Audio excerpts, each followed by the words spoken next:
and we encourage everyone to file as soon as possible to make sure they receive the full amount of benefits they are owed. Filing taxes will ensure people benefit from the 3 rounds of relief and rescue payments issued since the start of the pandemic, including up to $1,400 per person provided in the President's American Rescue Plan. Filing also ensures people get all the refundable tax credits they may be eligible for, like the Earned Income Tax Credit, the Child Tax Credit. And today, Treasury and the IRS announced that starting in July, the American Rescue Plan will deliver critical tax relief to middle-class and hard-pressed working families with children.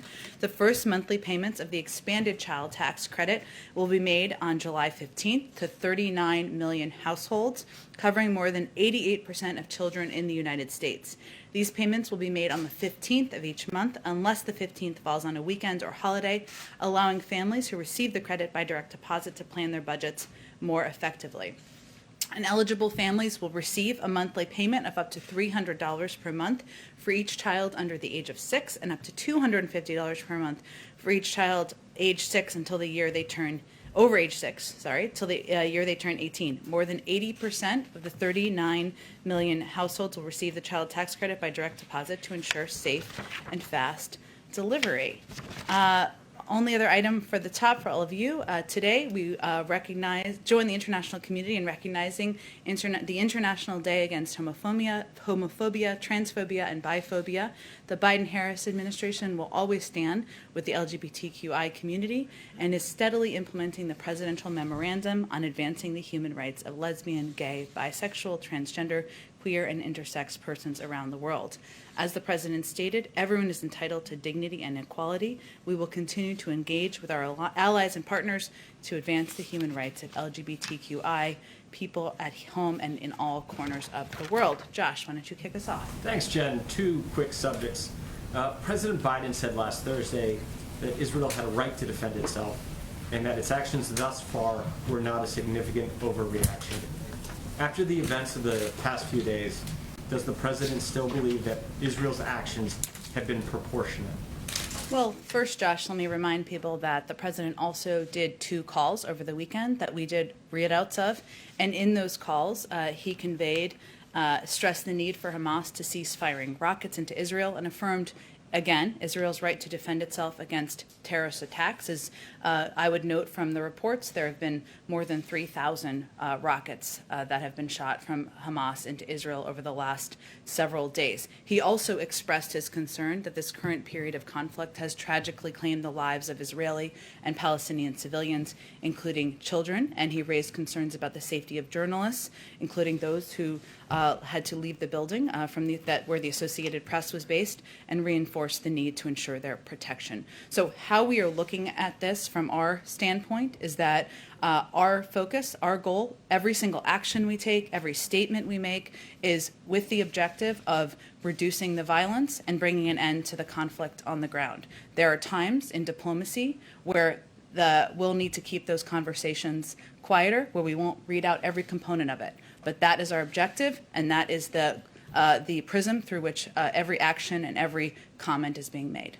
Gotcha. And then, go ahead. Secondly, go ahead, Josh. The Supreme Court agreed today to hear a Mississippi law that would ban abortions after 15 weeks of pregnancy. And I was curious, does the administration believe that law is constitutional? And if the court upheld the law, what would this administration be prepared to do? Well, I don't have a comment specific to the Supreme Court taking the case, but generally speaking, given this is a state law, I can say that over the last 4 years, critical rights like the right to health care, the right to choose, have been under withering and extreme attack, including through draconian state laws.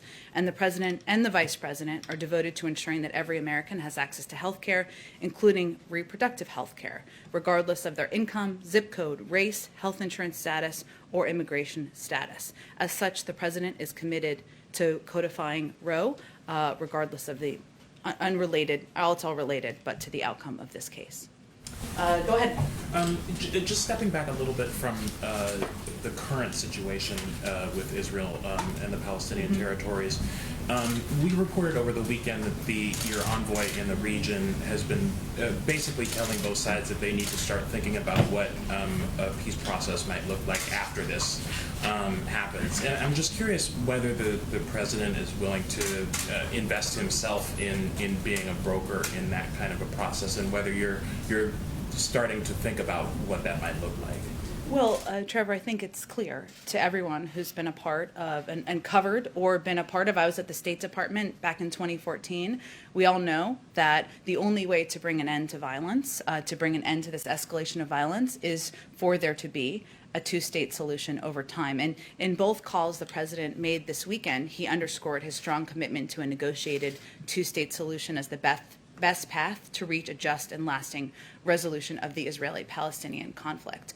But in terms of what that would take or what form and what it would look like, it is going to require both parties wanting to engage in that and wanting to have a discussion about the path forward. And who would be the point person from this end? We're certainly not quite there yet. It will be up to both parties to decide if they want to move forward on that pathway. Okay, and then just one more question on that subject, which is what would be the value in making a case for a ceasefire from your standpoint, and would you do that?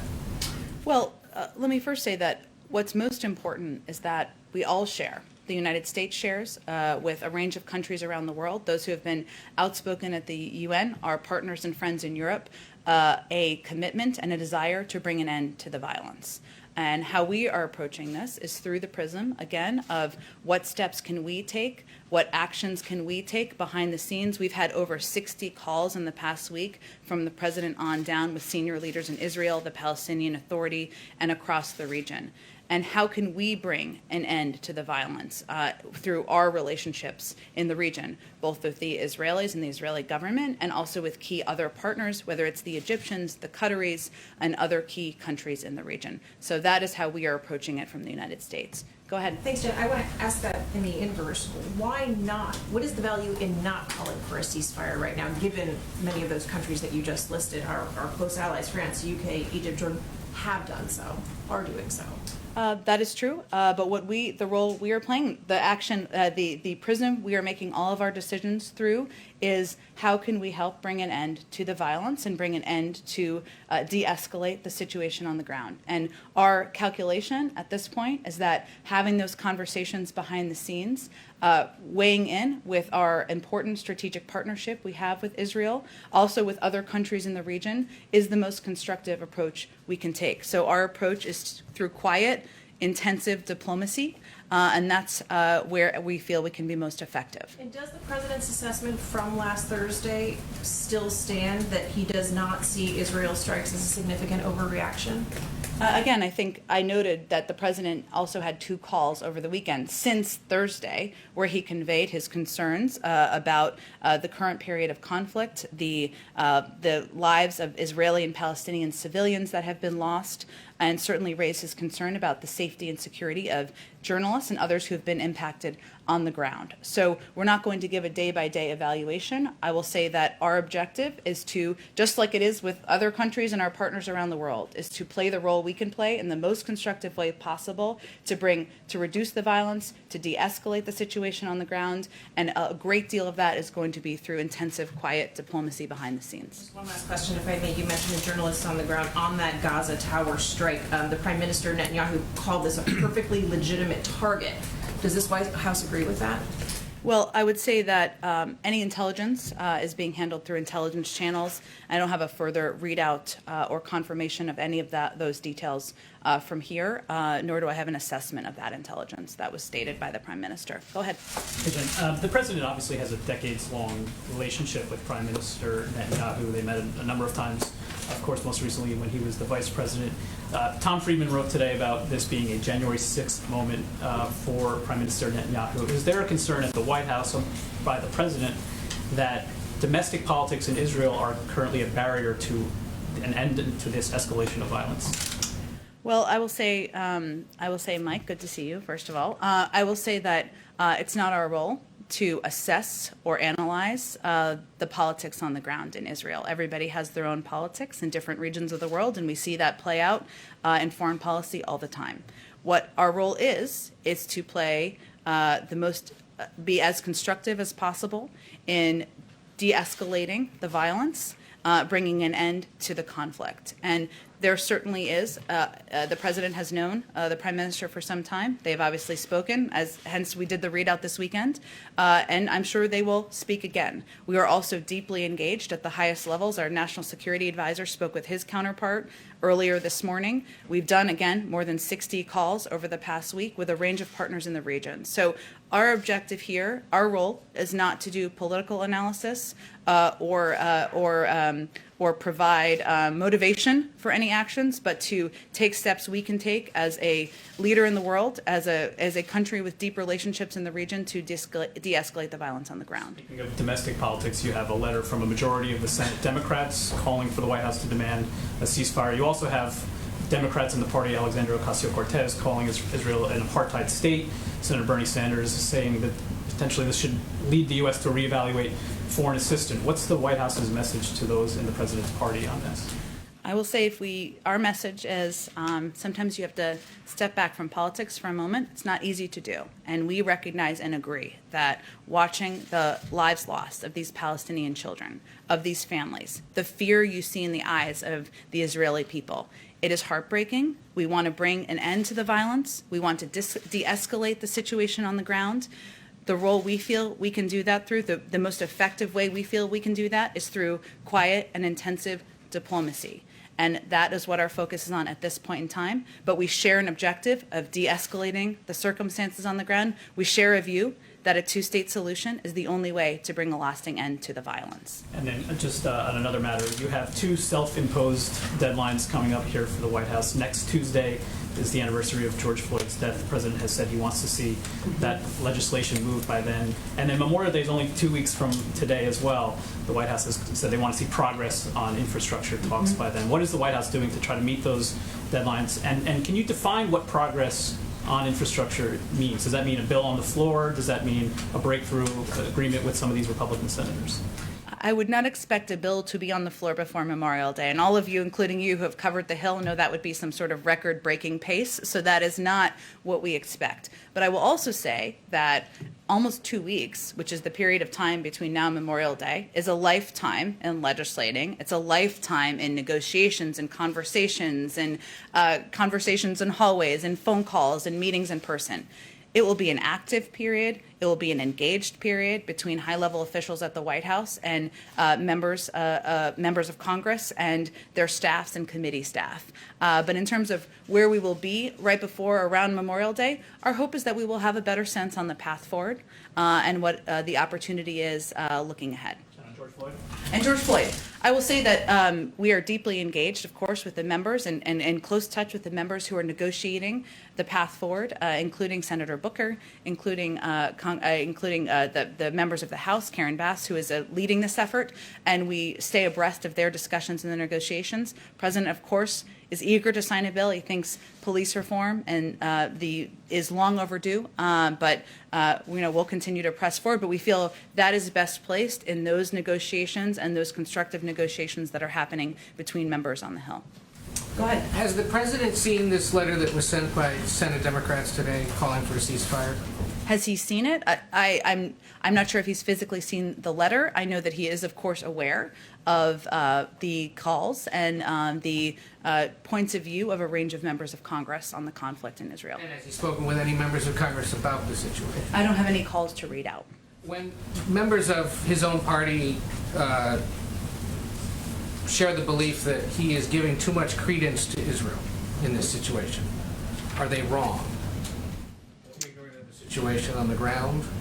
Look, I don't think we are. It would be constructive to put any labels on it, as you've just outlined. The president's view and the view of senior leaders in the White House is that our role as the White House, as the federal government, as the President of the United States, is to play a constructive role in diplomacy, to use our role, our relationships around the world, to have intensive, quiet discussions with leaders in the region that we have long-standing relationships with. We share an objective of de-escalating the situation on the ground, of bringing an end to the conflict. That's an objective we share with members of Congress who have different points of view and are, of course, we support their ability to have different points of view, but we are approaching it through the prism of how we feel we can come to a most effective outcome. Over the weekend, there were these reports that the Israelis had shared intelligence with the United States regarding what was going on in that tower that was blown up that housed the Associated Press and others. They said it was shared with the United States. Secretary of State this morning overseas said he didn't see it. He's not the intelligence director, so perhaps that's why. Has the president seen it? And can you confirm that the Israelis actually shared that intelligence with the United States? Well, this would be handled, as you alluded to, through intelligence channels, and I'm not going to be in a position now or ever of committing or confirming who has or hasn't seen intelligence. What I believe the State Department has confirmed is that the Secretary was saying he has not personally seen the intelligence because such matters would be appropriately be handled through intelligence channels. So that's not necessarily a surprise, but in terms of who has or hasn't seen it, what's been communicated, I'm just not going to be in a position to confirm that. And let me ask you one on COVID real quick. There's been some pushback on the idea that those of us in this room or in indoor places generally should be doing so without masks on, even though that's now the policy here. Should be not wearing masks? Or should be wearing masks still, Okay. Despite the CDC guidance. Plenty of vaccinated people say they're not ready to take their masks off because they fear it would leave them unprotected, even though doctors have said masks are about protecting other people, not necessarily you wearing them. Does the White House hear that concern or criticism? I know there were governors and mayors over the weekend who've expressed concern that this came with very little notice. What says the White House?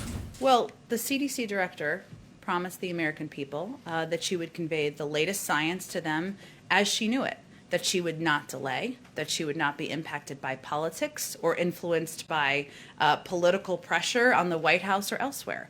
And that's exactly what she did. Now, that also means, and she based that conclusion, as she outlined, on the fact that the vaccines work in the real world, vaccines work against the variants, and vaccinated people are unlikely to spread COVID, based on their data and analysis by health and medical experts at the CDC. Now, because we are working in a way that we feel is what is going to rebuild trust with the American people and what should have always been the case, which is that health and medical experts will determine that guidance, it may mean it's going to take some time for various sectors to implement. It also is important to note what the president said in his remarks last Thursday. People may choose to still continue to wear masks. They aren't through their vaccine. They're not 2 weeks post-second vaccine. They have not gotten the vaccine yet. They're immunocompromised. Somebody in their family is. We need to treat people with kindness. And this has already been such a politically charged issue. That's not our objective. Our objective is to share, and the president will talk about it in his remarks this afternoon too, and make sure people have understanding and clarity of what the CDC guidance was conveying to people, which is that they are safe not to wear their mask if they have been vaccinated. Is there anything else he's announcing in those remarks that we should be listening for? He is announcing, he does have some news in his remarks, Ed. He will also be announcing that the United States will send 20 million doses authorized for use in the United States to help countries battling the pandemic by the end of June. This is in addition to sending all of the manufactured AstraZeneca vaccine doses overseas during May and June as soon as these 60 million doses are cleared. So that is a total of 80 million doses, and this is the most doses donated by any country in the world by 5 times. So we are waiting for, of course, AstraZeneca, as you know, to go through the approval process of the FDA, but this will put 80 million doses out into the world by the end of June. Go ahead. Hi, Jen, thank you. Wait, I want to ask about Israel, but the 20 million doses are AstraZeneca doses, or there are other doses of approved vaccines? Other vaccines. Yes, Okay. exactly, yes. So my question is, if you say that the only solution is a 2-state solution that requires both parties to want that, which they don't seem to right now, does that mean that despite all of your quiet, intensive diplomacy behind the scenes, that the U.S. really has limited leverage and power to solve this problem? Well, I would say first that right now our quiet, intensive diplomacy is, of course, not negotiating a 2-state solution. Okay. I know you're not suggesting that, but just for clarity purposes, that is to bring an end and to de-escalate the violence on the ground now. And certainly we feel we have strong relationships with Israeli leaders. We have strong relationships with key partners in the region. And we're hopeful that those conversations, that quiet diplomacy, will help bring an end to the violence and reduce the conflict on the ground. as it relates to a two-state solution, you've been through many of these, as have I, and it is clear that it will require both parties to be committed themselves. The United States cannot manufacture on our own a two-state solution. It would require both parties having that desire to move So forward. it sounds like what you want the American people to understand is that although you are trying your hardest and doing everything you can with all your relationships behind the scenes, the U.S. does not have the power to solve